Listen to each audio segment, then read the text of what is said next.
Cette première expérience de l'école à la maison. Ah bah c'est là que tu te rends compte en fait où t'es pas du tout prof en fait. Pas trop mal, ça aurait pu être pire on va dire. Bah ça s'est bien passé pour moi et mes enfants. Moi, plus mes poussins sont prêts, plus je suis heureuse. Donc, moi, j'ai jamais fait partie des mamans qui étaient heureuses de remettre leurs enfants à l'école en septembre. La maison de la Cognée fait son entrée sur le stade. Pour eux, les enfants, tout ce qu'ils ont l'impression, c'est d'avoir du bon temps. Et qu'ils ne se rendent pas compte qu'ils sont guidés. Et avec la confiance, on dépose ses ailes. On peut être prêt à tout. Il y a des matières en plus, comme par exemple les travaux manuels, qui développent l'intelligence des mains et qui se transforment donc en intelligence de la pensée. Elle part d'une démarche d'humilité. On se remet en question. Ce qui se passe dans l'école française, ça ne va plus, alors on va essayer de voir à faire autrement.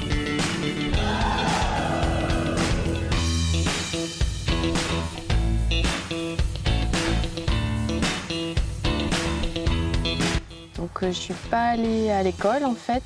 J'avais demandé une autorisation spéciale d'absence. Parce que je me disais que ça allait être compliqué de gérer mes 4 enfants, plus faire des journées à l'école. Mes enfants sont dysphasiques, tous les deux. C'est une dysphasie sévère. En sachant que le grand, donc il s'appelle Lucas, a une dysphasie sévère, mais en même temps il a aussi un problème d'exécution, mais qui est lié à son handicap. Et le deuxième, donc, a une dysphasie aussi, mais lui, il a en plus un trouble du comportement. D'accord. Un trouble du comportement. Donc il peut vite être dépassé par les événements, il peut vite être dans l'émotion, voilà. Non mais ça c'est horrible. Et j'ai aussi vu une ATSEM qui en avait réellement gros sur le cœur. Parce que les petits, ça faisait 2 mois qu'ils n'avaient pas été à l'école. Donc les tout petits se mettaient à pleurer. Et les ATSEM n'avaient pas le droit de les prendre pour faire des câlins. Et j'imagine la détresse des parents, de l'enfant, mais de la TSEM aussi, hein, parce que je pense qu'il n'y a rien de pire que de voir la souffrance d'un enfant et de ne pas pouvoir le câliner, quoi. C'est Compliqué à gérer parce que moi je suis aussi étudiante donc j'avais aussi moi, mes devoirs à rendre. Donc, En quoi? Oula, en théologie. Sympa. Voilà, donc hyper intéressant. J'avais des devoirs à rendre, donc il fallait que je travaille. Donc voilà, concilier le travail, enfin, mon travail, mes cours, les cours des enfants, la femme des années 50, faire à manger, le pain. Voilà. Oui. Comment s'est passé ce confinement? Oh, bien dans l'ensemble. Mais il y a eu des périodes où ça a été un peu plus compliqué quand même. Surtout par rapport aux enfants. Où au bout d'un moment, forcément, la déprime s'installe. Marc, des fois, pour un oui, pour un non, il se mettait à pleurer. Mais dans l'ensemble, quand même, ça va. On a réussi quand même à gérer. D'accord. Tant bien que mal. Pas trop ennuyé? Non, ça va. D'accord. Ils ont trouvé de quoi s'occuper un peu, les enfants? Ouais. Après, j'avoue, beaucoup avec les copains. Ouais. Sur Internet. Les jeux de rôle, tu sais, les trucs comme ça. Oh, c'est cool ça. Mais ouais, quand même. Bon, après, on a fait des choses ensemble, on a regardé des films ensemble, on a fait des jeux de société. Mais quand même, ça va, ils se sont bien occupés. Comment s'est passé le confinement? Plutôt bien en fait. Voilà. C'est-à-dire? Mais par rapport à quoi? Eh ben, comment ça c'était de vivre 2 mois avec tes enfants enfermés dans un appartement? Moi j'adore ça, donc c'est pas le souci. Moi, plus mes poussins sont prêts, plus je suis heureuse. Donc, moi, j'ai jamais fait partie des mamans qui étaient heureuses de remettre leurs enfants à l'école en septembre. Pas trop mal, ça aurait pu être pire, on va dire. J'avais 4 enfants à la maison. La chance qu'on avait, c'est qu'on était équipés au niveau informatique, au niveau imprimante. Voilà. Donc, c'est vrai que les 2 grands avaient leur ordinateur. Donc déjà, ils ont bien géré leurs cours. Et voilà, et puis après les autres, il fallait de temps en temps sortir le portable ou la tablette pour qu'ils regardent des vidéos et autres. Donc, voilà. Ça s'est bien passé pour moi et mes enfants. Oui. Donc je suis pas allée à l'école en fait. J'avais demandé une autorisation spéciale d'absence parce que je me disais que ça allait être compliqué de gérer mes 4 enfants, plus faire des journées à l'école. Et en fait, j'aurais pu faire parce que c'était une journée par-ci par-là aller faire l'école aux enfants des personnels soignants. Bon bref, je m'étais proposée pour les week-ends, mais j'ai pas été appelée. Mais sinon, globalement, c'était une bonne période. Alors, l'école à la maison, il a fallu garder un rythme. Donc c'est vrai que je ne les levais pas à 7h, mais il fallait qu'à 8h30 soit levé. D'accord. Qu'ils aient plus ou moins déjeuné. On s'y mettait vers 9h, 9h30. Enfin, c'était vraiment cool quand même. Oui, ça va. Il n'y avait pas de pression.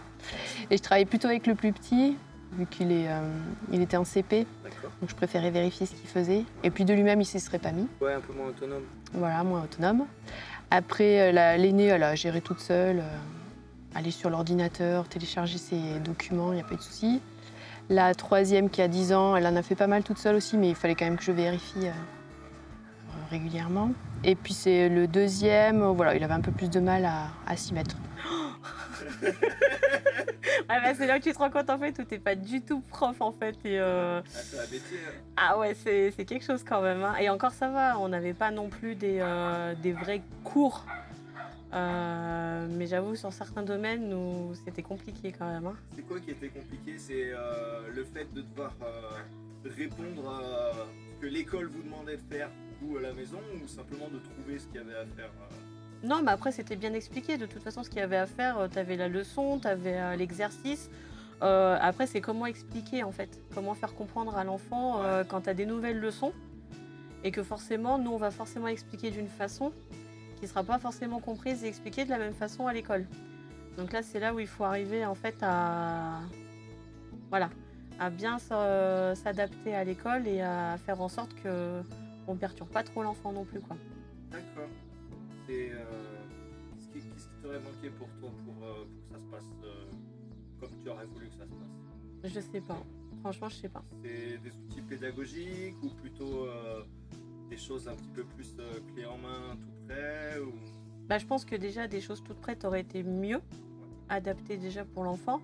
Encore Marc, ça va, sa prof, elle faisait des petites vidéos sur YouTube pour expliquer un peu comment ça se passe. Pour Lucas, c'était un petit peu à nous de nous débrouiller. Et puis je sais pas, j'ai un problème avec Pronote. Moi, je sais pas, je trouve que c'est pas très clair des fois. Voilà. T'en as un peu de partout, t'en as un peu. Au début, franchement, je t'avoue, la première semaine, je comprenais pas. Je me disais, c'est pas normal, mon fils n'a pas de devoir, n'a rien à faire. Ouais. Oui, mais en fait, c'est qu'on regardait pas du tout au bon endroit. Et donc, du coup, la première semaine, il a fallu un peu rattraper le retard, entre guillemets. Mais j'avoue que Pronote, on avait un peu du mal quand même au début. Quand le papa est à la maison, on essaye de faire le matin. Donc, le grand fait avec le papa et moi, je faisais avec le petit. Le papa avec Lucas et moi avec Marc. En moyenne, il y en avait pour 2 à 3 heures de devoirs par jour. Chacun. Bien que voilà, le papa est avec un et moi j'étais avec l'autre. Quand le papa a repris le travail, du coup, moi je pouvais pas faire avec les deux. Donc le matin, je faisais avec un et l'après-midi, je faisais avec l'autre. Donc j'en avais à peu près pour la journée. Voilà. Une vraie maîtresse d'école. Voilà, c'est à peu près les mêmes horaires. À 1 heure ou 2 de près, on est bien. Bon alors, c'est dur d'être prof? Oui, j'avoue, quand même, c'est pas évident. J'avoue quand même, hein, j'avoue que ça reste un métier. Ça fait relativiser. Voilà, ça fait réfléchir quand même, voilà. J'avoue que, voilà, du coup, chapeau quand même. Alors, je dirais que la toute première semaine, il n'y avait rien qui marchait, donc c'était nickel. Hein. Voilà. La deuxième semaine, je pense que les profs avaient eu, dans le week-end, un petit mail les obligeant à mettre un certain nombre de devoirs. Et la première semaine, ça a été très très chaud en quantité de devoirs à faire. Et après, moi, j'ai envie de dire que tout dépend les enseignants qu'il y avait en face, quoi. Tout dépend des profs, quoi. Il y en a qui ont été super accessibles, à qui on a pu envoyer des mots et qui ont répondu très très vite. Après, alors je sais pas, hein, coïncidence ou pas, mais que ça soit, moi j'ai 2 niveaux, 4e et 3e, 4e et seconde à la maison, et les deux, par exemple, en SVT, on s'est tapé la reproduction. Et comment dire, quoi? Ils sont bien déchargés sur les parents. Hein. Comment parler de sexualité avec ses enfants? Enfin, surtout un ado de 14 ans, là, c'est un peu compliqué. C'est quoi cette bouteille de lait? Voilà, c'est ça, c'est un peu ça. Ça a été. Et puis je me suis dit, bon, bah encore, moi, ça va, hein, on a abordé le truc, machin et tout. Mais je me dis que dans certaines familles, ça a dû être très, très compliqué, quoi.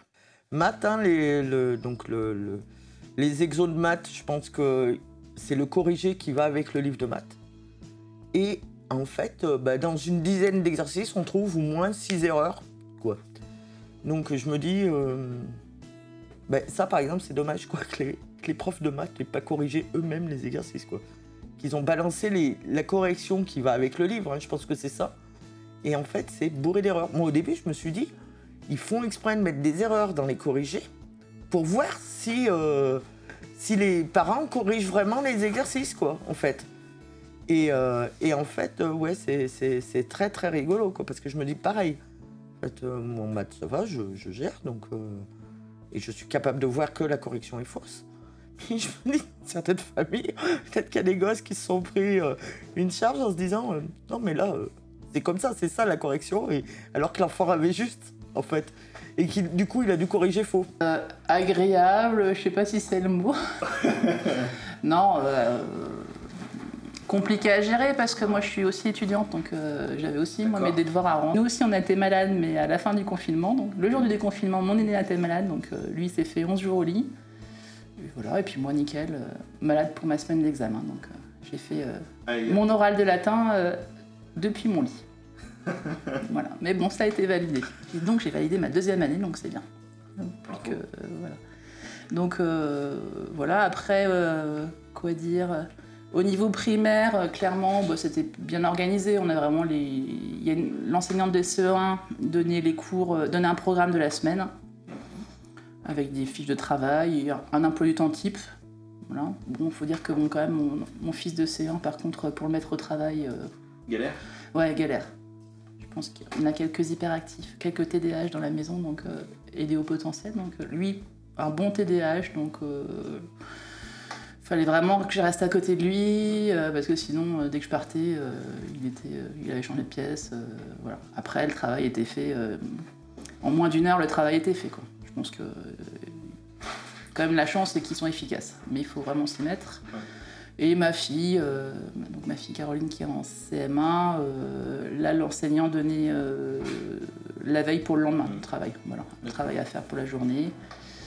Et les grands, collège un peu compliqué parce que je pense comme beaucoup, c'est-à-dire que les profs n'étaient pas assez uniformisés au niveau dépôt des devoirs, quoi. Donc soit c'était envoyé par messagerie, soit déposé sur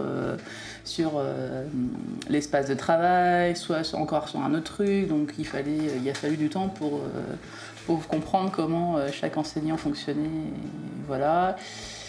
Et au lycée, c'était un peu le même genre. Et mon fils est assez bien appliqué, je pense, pour la classe. Il a créé un groupe Discord. Parce qu'en fait, il y a quand même des jeunes qui n'arrivaient pas à avoir de réseau. Et voilà, donc avec le groupe Discord, ils arrivaient à se partager les devoirs ou le travail à retransmettre. Alors, j'ai envie de te dire, avec Perrine, ça serait peut-être plus facile. Avec Julien, ça serait certainement beaucoup plus compliqué. Parce que là, par exemple, il sait qu'il ne va pas y retourner. Et donc, pour le mettre au boulot, là, ça devient compliqué, quoi. Voilà, oui. Oui, après, non, en fait, franchement, je sais pas. Je sais pas si l'école à la maison... enfin, pour moi, hein, l'école à la maison dans tout ce qui est secondaire, c'est le mieux. Autant ça serait de la primaire. Oh, oui, je pense, oui. Oui. J'aurais bien fait l'école à la maison en primaire. Parce que d'un, j'arrive à suivre. Et de deux, oui, voilà, déjà j'arrive à suivre, quoi. C'est vrai que... Non, mais là en fait, c'est vrai que... Alors, il y a des choses hein, sur lesquelles on s'est beaucoup amusé. Par exemple, un poème. Joli poème. Ouais. 18, hein, c'est ça? Voilà. Ça a été... Non, mais on a pris du plaisir sur cette... Mais il y a d'autres trucs où... ouais, ça a été dur, quoi. Que c'était bien aussi qu'il y ait cet échange avec un prof de l'autre côté, quoi. Ça permet aussi de... Après, je sais pas, hein, mettons que demain, je serais obligé de m'y coller, je m'y collerais. Enfin, vraiment. Si demain, l'éducation nationale n'existait plus... mais après, de toute manière, il y a des choses que je leur apprendrai et d'autres que je leur apprendrai pas. Voilà. Puisqu'il y a des choses que je trouve dans le programme pas forcément à bon escient. Et puis, pas forcément à bon escient et pas forcément au bon moment. Moi, je me souviens, par exemple, programme CE1, hein, là, toutes les capitales européennes à apprendre par cœur. Mais c'est d'un ridicule. C'est ridicule. Parce que de toute manière, une semaine après l'interro, ils ne le savent plus. Et je pense que c'est pas... Ils n'étaient pas en âge de l'apprendre parce qu'ils se rendent pas compte sur une carte. Je pense qu'ils sont pas capables de gérer tout ça, en fait. Et c'est ni agréable pour les enfants, ni agréable pour les parents, ni agréable pour les professeurs. Hein. Bon, ben ça, après, c'est un autre... Et ben moi, je pense que programme de C1, leur expliquer ce que c'est qu'un fleuve, comment ça marche, et leur montrer sur une carte de France, en disant machin et tout. Et puis déjà, la France, quoi. Je veux dire, enfin... Ils peuvent avoir un tonton qui habite en Normandie, enfin voilà, quoi, avoir été en vacances par-ci par-là. Et déjà, je pense qu'ils se rendent mieux compte d'appréhender, enfin ouais, comment appréhender une carte, quoi. La carte de l'Europe, enfin c'est immense. Enfin, je pense qu'ils sont même pas en capacité réelle de comprendre, quoi. Après qu'ils soient capables de l'apprendre par cœur, oui, mais qu'ils le comprennent. Pareil, la géographie en faisant tout ce qui est plus ou moins politique et est-ce qu'ils... Enfin voilà, je pense pas qu'ils soient... C'est censé être quelque chose plus ou moins d'intemporel, puisque c'est la géographie, on est d'accord. Et de la géopolitique, c'est pas de la géographie. C'est l'histoire à la limite, mais c'est contemporaine. Mais voilà. Et puis de toute manière, ils sont à un âge où ils comprennent pas en fait. De toute façon, d'ici là qu'ils finissent leur parcours et qu'ils deviennent adultes, le monde aura changé. Donc ils apprennent des choses qui n'existent plus. Mais c'est ça. Moi, je sais que assez régulièrement, je leur dis, en fait, moi, j'ai appris l'URSS. Hein. C'était tellement plus simple, il n'y avait pas tous ces pays. Ça allait tellement bien, l'URSS. C'était le gros bloc, et hop, c'était tout dedans. C'est ça. Mais c'est ça.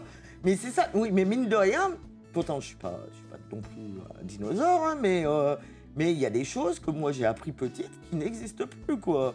Mais bon, encore ça, c'était des pays. Mais non, mais c'est vrai, là, il y a des fois, ils ont des analyses et tout.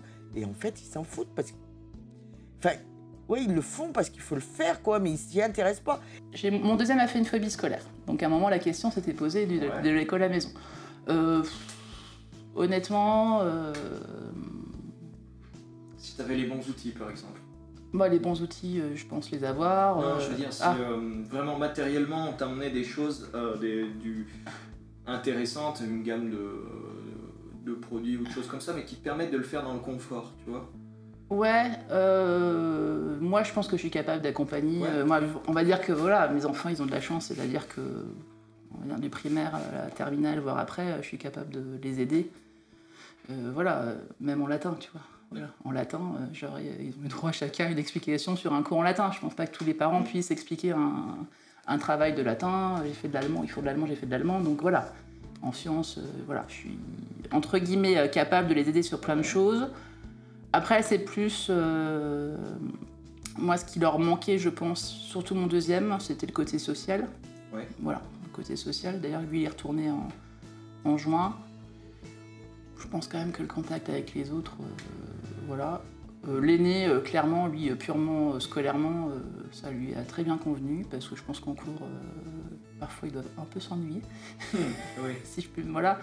Donc, c'est que parfois. Ouais, non, voilà, je sais pas si, voilà, il est au potentiel aussi, et c'est vrai que je pense que du coup, il travaillait à son rythme, il a un TDAH, donc il n'y avait pas de rythme, pas de bruit. Pas de bruit, il travaille quand il veut. Lui, voilà, c'est hyper efficace, c'est fait. Voilà, il passe autre chose. Ouais, voilà, il faisait autre chose de sa journée. Une heure sur une chaise à attendre. Oui, voilà, c'est ça. Donc, après, de là à dire, j'ai envie de déscolariser mes enfants pour qu'ils fassent l'école à domicile. Ouais. Ce qui t'inquiète, c'est plus la part sociale. Je sais pas si je dis pas que ça m'inquiète, mais bon, après, il y a un côté où... Imaginons que c'est plusieurs familles dans le quartier à le faire. Après, pour les gamins, ils se voient. Ouais, oui, non, mais je pense que le côté social, on peut pallier ce problème-là, mais c'est plutôt... Ouais, et puis moi, en même temps, je suis pas prête non plus à avoir mes enfants, 4 enfants à la maison, à temps plein, quoi. J'imagine, ouais. Voilà. Ouais, voilà. Après, si en effet, j'avais pas le choix... Voilà, je te dis, quand mon deuxième a fait une phobie scolaire, on sait, de toute façon, il est resté à la maison... Il est resté à la maison 5 mois, 24 sur 24, où il n'arrivait plus qu'à faire une activité qui était aller au handball, et encore un moment, il n'y arrivait plus à y aller, quoi. Donc, pour le coup, il était 24 heures sur 24 à la maison avec moi. Bon. Ouais, je suis pas faite pour ça. D'accord. Mais voilà. Après, si c'est à refaire... si on n'avait pas le choix, je le referais. Hein. Ouais. D'ailleurs, je pense qu'en septembre, il y a quand même des chances qu'on les ait peut-être une semaine sur 2, ou voilà. Moi, je suis pas sûre que les grands, en tout cas, reprendront à temps plein. Alors moi, comme je suis enseignante, faire l'école à mes enfants, ça m'intéresse pas du tout. En fait. D'accord. Déjà, faire les devoirs avec eux, ça me saoule. Moi, quand je rentre de l'école, j'ai envie de passer à autre chose. Donc faire des devoirs, ça m'agace. Et franchement, non, faire l'école à la maison, ça m'intéresse pas. Moi, j'aime bien qu'ils aient leur univers à eux. Qui découvrent des choses avec d'autres personnes. Je pense que l'instruction, l'éducation, ça se partage, c'est pas que les parents. Tu vois, d'autres personnes peuvent apporter des choses que moi, je peux pas leur apporter. Ouais, c'est une forme d'exploration du monde, finalement. Pour moi, ouais, les rencontres font que aussi, ça nous aide à apprendre, à grandir et à... voilà, en soi. Et puis bon, moi, j'étais contente que ça s'arrête quand même. Ah ouais? Imprimer... Voilà. Des centaines de pages. Des centaines de pages, vérifier les 4. C'est une nouvelle façon de faire de l'écologie. Ouais, voilà. Après, c'était sympa d'être à la maison. Globalement, on travaillait le matin. L'après-midi, on essayait de s'y remettre, mais c'était 1 heure, 1 heure et demie. Donc le rythme était beaucoup plus sympa. Hein. C'est vrai que je trouve qu'on est plus efficace en petits groupes. Et je pense qu'il y a des enfants, ça leur a bien convenu, qui même se sont révélés en petits groupes. Il y a des mamans qui m'avaient dit ça. Mais moi, personnellement, voilà. Ouais. Ouais, c'est pas un modèle qui t'intéresse plus que ça. Ok. Non. Je sais pas. Après, faut voir en fonction en fait à l'adaptation de mes enfants aussi liée à leur handicap en fait. Là comme ça, je peux pas te dire parce que j'ai pas eu le programme comme ça, mais je ne sais pas. Mais peut-être pour apprendre l'école, pour apprendre les leçons, pour faire les exercices, ils ont préféré la maison.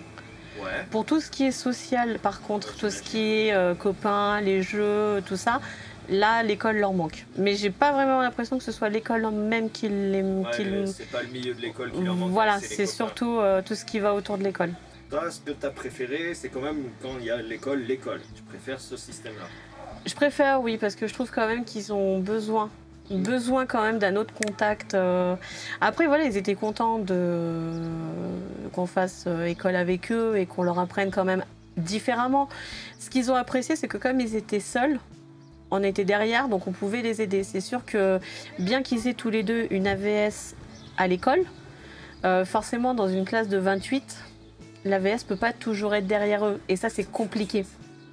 Oui, 28, oui. Donc c'est vrai que c'est compliqué quand même d'être derrière toute la journée et c'est vrai que voilà, ils n'ont pas forcément cette aide au quotidien. Voilà. Et c'est ça qui leur manque surtout. C'est une aide un peu plus importante dans l'école. En gros, il faudrait doubler le nombre de profs si on veut vraiment faire les choses bien. Ou il leur faudrait une AVS vraiment attitrée pour eux, mais sur la journée. Ouais. Et chose qui n'existe pas. C'est vrai que voilà, on en a beaucoup discuté et on n'est pas pour l'école à la maison parce que voilà, je suis pas prof et je pense qu'ils apprennent quand même mieux à l'école. Mais pour l'instant, en tout cas, la décision est de remettre les enfants le 2 juin si tout se passe bien. Très bien. Donc c'est pas dit non plus que ça se passe, mais dans l'idéal, si tout se passe bien, ça se fera le 2 juin. D'accord, ok. Voilà. Ok.